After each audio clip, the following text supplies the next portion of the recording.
Sally Brampton wrote of the time when she began to wake every morning at 20 minutes past 3. 2 months later, she said, I started to cry. I woke crying and I went to sleep crying. As time went on, she said the crying grew worse and she started to cry in unexpected places at inconvenient times. And she said that she felt odd in other ways. Food tasted strange or dry like dust. She lost weight quickly. She lost interest in everything that she had once loved. She said she also lost control over everything: thoughts, emotions, sleep, appetite. She referred to how she was quite literally broken down and how it felt like the total disintegration of everything she had ever known about herself. For the 1 year that she waited for her mood to lift, she said, each day hurt, each breath, each step I took. I wanted only to be dead. It was the only thing I could think about. Brampton was describing what she referred to as her steady descent into depression in her illness memoir titled Shoot the Damn Dog, a memoir of depression. Hello, I'm Ibrahim Imam and welcome to this episode of the Neurology Lounge podcast in which we will tackle the mental illness, depression. Even as her symptoms escalated, Brampton maintained that it did not occur to her that she was depressed. Looking back, she also had no idea how much things would get worse. She said she had no idea of the demons that were waiting for her and that once they captured her, they would not let her go without a catastrophic struggle. Brampton had severe depression, what she said was an overwhelming and unmanageable onslaught of every normal human fear and difficult emotion, and as a loss of and lack of perspective and proportion. In his book titled The Disordered Mind, What Unusual Brains Tell Us About Ourselves, psychiatrist and Nobel Prize winner Eric Kandel said depression was first recognized in the 5th century BC by the Greek physician and father of medicine, Hippocrates. Kandel explained that Hippocrates thought depression results from an excess of black bile in the body, and that in fact the ancient Greek term for depression, melancholia, means black bile. The cardinal features of depression, many evident in Brampton's case, are depressed mood, tiredness, loss of appetite, weight loss, anhedonia or loss of interest in pleasurable activities, lack of drive, and impaired sleep. In his book titled A Cure for Darkness, Alex Riley also portrayed the gradual onset of depression. In his case, depression started by a waning of his motivation and by a decline in his interest in love and life. As things escalated after he broke up with his first long-term girlfriend, he said he was left devastated and feeling unwanted, unloved, unmoored, drifting in a dark place that threatened to swallow me whole. Some experts have classified the symptoms of depression into 3 groups, each with specific consequences. The first is melancholia, reduced mood, which tends to have better treatment responsiveness. The second group is psychotic depression, which is associated with delusions and hallucinations, and which is more treatment resistant. And the third is anxious depression, which has a higher risk of suicidal feelings. For many sufferers, the symptom that dominates the clinical profile of their depression is pain.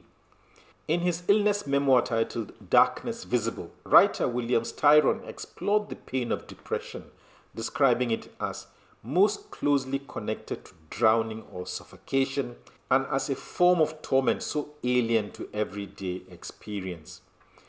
He wrote of how the grey drizzle of horror induced by depression takes on the quality of physical pain, pointing out that it is not an immediately identifiable pain like that of a broken limb. Rather, he said, it comes to resemble the diabolical discomfort of being imprisoned in a fiercely overheated room. Another person who narrated his experience of sliding into severe depression was Lewis Wolpert, writing in the illness memoir titled Malignant Sadness, The Anatomy of Depression. Wolpert reflected that it is difficult to know when a normal fluctuation in mood becomes a depression. He explained that this is because the symptoms foreshadowing a major depression usually develop over a period ranging from a few days to several weeks. Wolpert believed that the trigger for his depression was the experience of difficult to control atrial fibrillation or irregular heart rhythm. He said he became increasingly anxious, and then quite suddenly he said he was unable to sleep at all. He wrote that I would wake in the morning with a burning sensation all over my body, sweating. I was unable to work or do physical exercise. I could not even ride my bicycle. Another memoir that illustrated the role of life events in triggering depression is that of Andrew Solomon, titled The Noonday Demon. Solomon wrote that he had occasionally been prone to a mood of intense anxiety about nothing in particular, an odd mix of sadness and fear that springs from nowhere. But it was only after his senior year of college, after he said he had a small breakdown on account of his mother's diagnosis of ovarian cancer, that he said his irreproachable world began to crumble. Although he said he was paralytically sad after her death, he said he coped well until he said he slipped another ratchet after a relationship breakup. This, he said, was accompanied by much mutual pain. His situation took a further turn for the worse when his analyst told him she was retiring.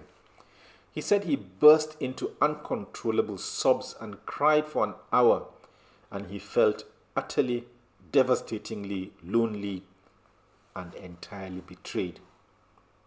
Shortly after, he developed a loss of feeling, a numbness that he said infected all his human relations. He said, I didn't care about love, about my work, about family, about friends. My writing slowed, then stopped. He also said he derived no satisfaction from parties, friendships, and from buying things. Solomon explored what he said were the defining factors for his depression, and these included loss of self-confidence and self-regard and agitation. As we have seen with Wolpert and Solomon, most instances of depression are precipitated by some type of life event, and the riskiest are job loss, divorce, and extramarital affairs. Other triggers appear to be less evident. For example, depression is more likely to manifest in the autumn and winter months and after a delivery. There's also a familial risk to depression, as illustrated by Riley's case. He wrote that, like thick curly hair, mental illness runs in my family, and in his case it came through his mother's side. He remarked that her own depression was a common feature of my own childhood, but that she has never reached out for professional help for her own mental struggles. He wrote of how her depression created an impregnable gap between them, and how his own experience of depression provided a new perspective on his mother's past. Citing relevant recent studies, Riley wrote that having a depressed parent increases the risk of depression in children threefold, further explaining that this predisposition isn't destiny, and that only in the presence of environmental triggers is this underlying risk activated. Brampton also had a family history of depression, which she traced to her mother, who in turn inherited it from her father. There's about a 30 to 50% hereditability risk of developing depression, and many candidate genes are being considered, but none has been confirmed. Beyond life events, other risk factors interplay with family history to trigger depression. For example, Wolpert argued that depression always occurs within a social context, and he explained that relationships, work, poverty, hopes, children, parents, and so on can all play some role in the generation of a depressive episode. He particularly referred to the role played by the weakening of family intimacy in the West, which he said may predispose children to less stable personal relationships in later life and so to depression. He also said that there is a strong correlation between depression and the absence of sympathetic social support. Styron also explored the triggers for his depression, tracing this back to the trauma of his mother's death when he was just 13 years old.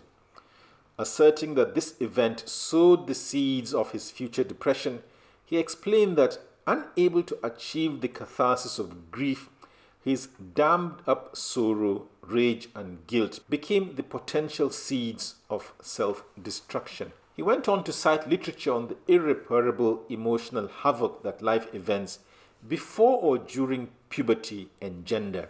An unfortunate feature of depression is its tendency to relapse after treatment or resolution. For example, Brampton said the relapse rate for depressives relying on medication alone is 80%. Wolpert's narrative highlighted this tendency of depression to recur even years after the initial episode. He said, "Nearly 4 years after I had recovered from my severe depression, I began to feel things were not quite right." He wrote that I began to have those low feelings, so very difficult to describe, that were unpleasant and frightening reminders of my earlier depression. Wolpert went on to have 3 further relapses, what made him say that depression really is a chronic condition. He said anyone who has been depressed and then recovered will always remain aware of the possibility of the depression coming back. It is as if there is a dark cloud somewhere waiting, ready to descend. He cited research which showed that about 1/2 of patients who have had a major depression will experience a further episode, and that the more episodes, the more likely it is that yet another will occur. He said about 1/4 of patients relapse within 1 year, and 3/4 will have a recurrence within 10 years, and only about 1 in 10 can expect to remain well without a further depressive episode. He also noted that relapses were twice as frequent in people who stopped treatment, and reassuringly, both cognitive therapy and antidepressants can postpone, if not entirely prevent, another attack. Stigma is another dimension of depression that takes a toll on its sufferers. In her exploration of what she termed the dangerous stigma around mental illness, Brampton argued that our unwillingness to discuss it openly creates a damaging ignorance. Wolpert also said he was most uneasy about the stigma associated with depression and the shame felt by many sufferers. He, however, came to see depression as a serious illness of which one should not be ashamed. This was why he made his depression public. The effect of depression on professional careers is well illustrated by Riley's case. His depression set in soon after he started work in a museum and after he had published a paper. He, however, wrote that any positivity in my life didn't seem to sink in. I wasn't worthy. Like the fossils that I studied, I felt delicate and brittle. He tearfully admitted to his supervisor that he was struggling and considered himself a failure. He soon left his post and said, "I never returned to academia."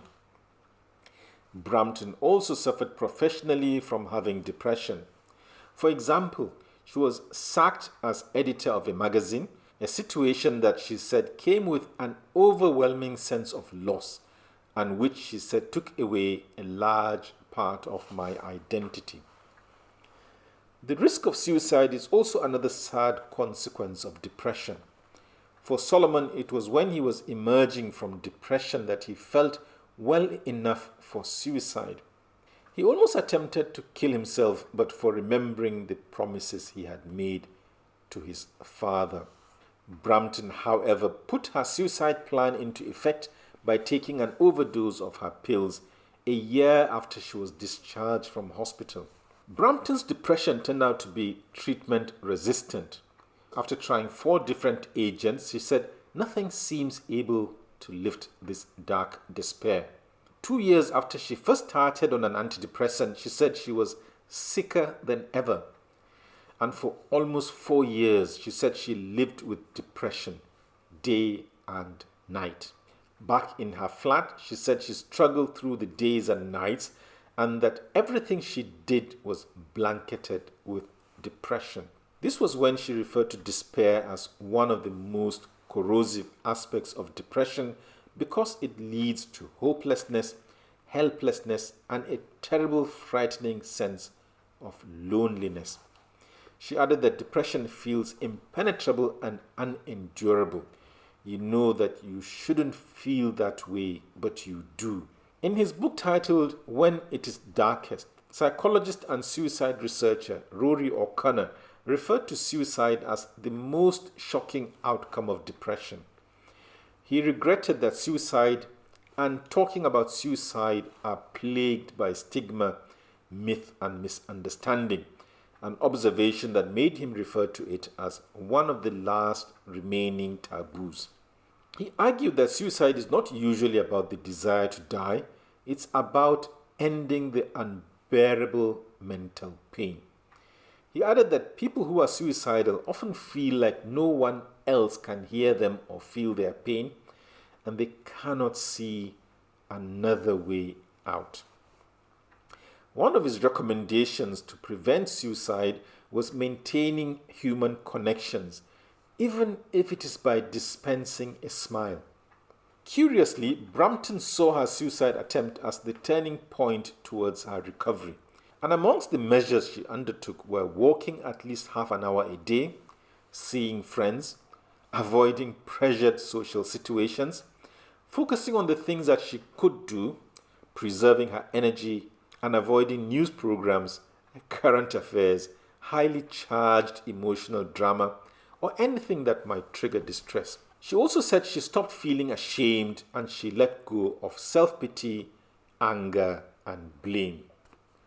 Although the determination to improve helps, severe depression requires a multi-pronged treatment approach that goes beyond this. And at the heart of this, of course, are the antidepressants. According to Riley, the history of the modern antidepressants goes back to psychiatrist Nathan Klein, who set out to look for a chemical that worked contrary to the neuroleptics which tranquilized. And he found it when he saw how the chemical iproniazid, a monoamine oxidase inhibitor, seemed to reverse the depressant effects of reserpine in research mice.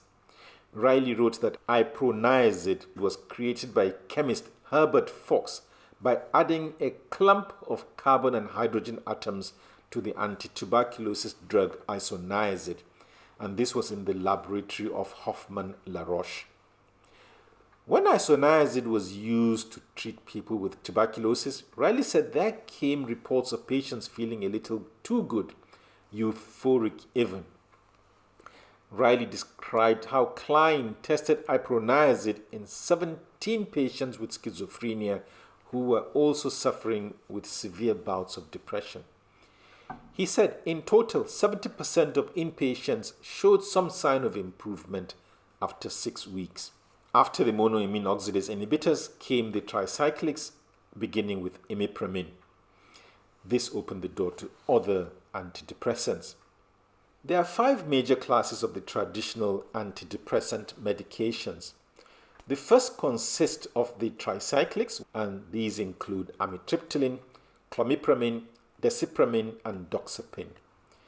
The second are the selective serotonin reuptake inhibitors, or the SSRIs, which include fluoxetine, sertraline, paroxetine, citalopram, escitalopram, and fluvoxamine.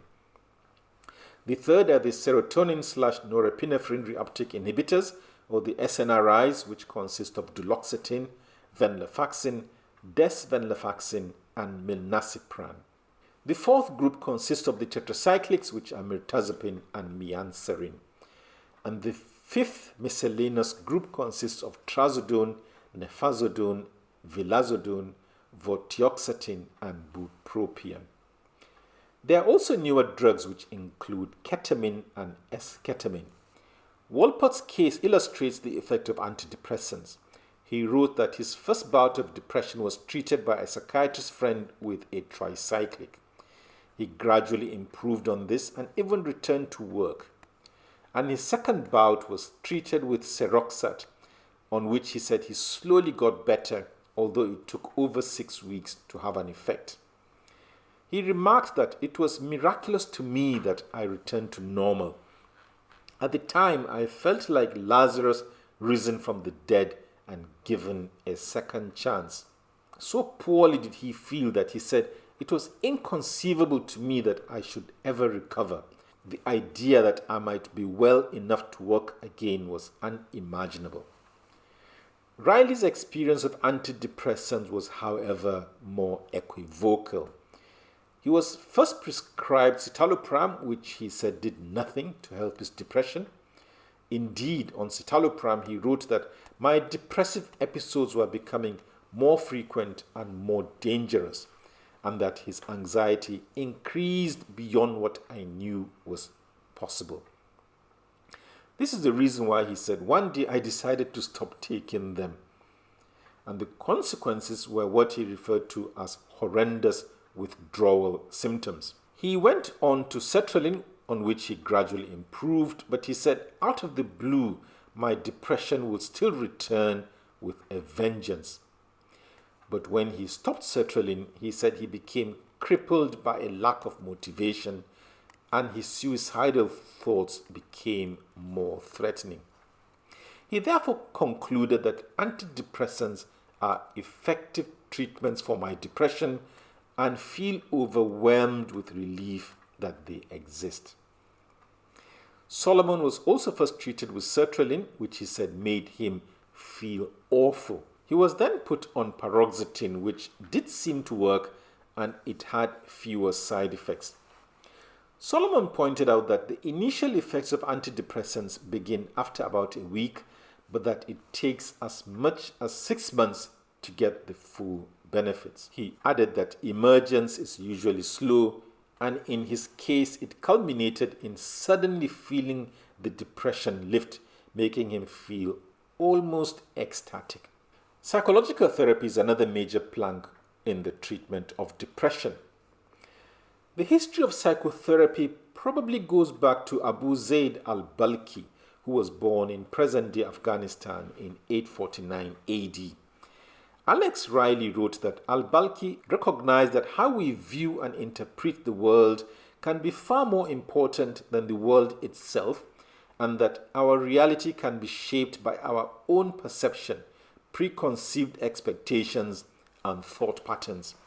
Riley referred to this as the cognitive theory of depression. What he said would be made famous by Aaron Beck, a psychiatrist working in Philadelphia in the 1960s.